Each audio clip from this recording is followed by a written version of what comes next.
बहिणाबाई, जिजाबाई, बिरोबराया, तात्या महाराज, स्वामी महाराज, कोंडाजी बाबा, अक्कलमणी बाबा, एकनाथ नामदेव तुकाराम, ज्ञानदेव गोपाळ मुक्ताबाई, नामदेव तुकाराम.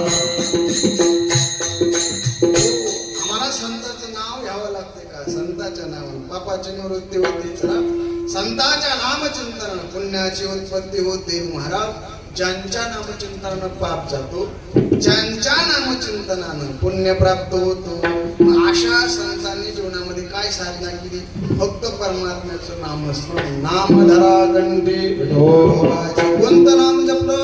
विठोबा रघुमाई.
नामाचा महिमा सांगताय का?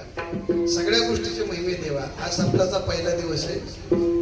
टाळीचा सुद्धा महिमा आहे. कीर्तनात भजनाची टाळी वाजवतात, वाजवली पाहिजे. आज नका वाजवू, पण उद्यापासून वाजवा. का टाळी वाजवायची माहिती आहे? टाळी वाजवल्यानंतर काय होतं ऐका. सायन्स जगाला शिकवतो, विज्ञान जगाला शिकवतो. माणसा शरीरामध्ये ब्लड म्हणजे रक्त किती माहिती आहे? प्रत्येका शरीरामध्ये 6.5 ते 7 लिटर प्रत्येकाच्या शरीरामध्ये. हे कुठं निर्माण होतं त्यातून कोणाला माहित नाही.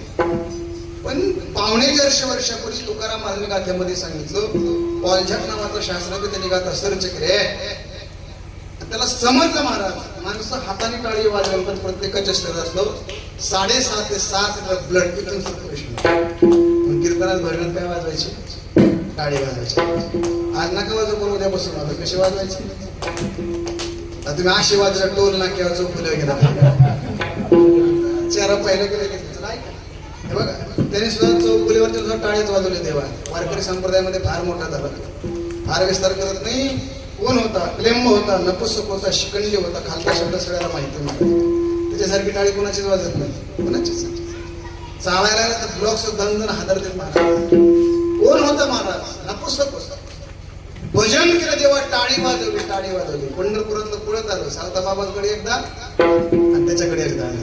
ऐका, त्याने गळ्यामध्ये मिठी मारली. देवा, जन्म देणारे आई नाव होते. वडील म्हणतो आमच्याकडे जन्माला आलं, पाहुण्या रावण्यात नाक राहिलं नाही, समाज जवळ घेत नाही.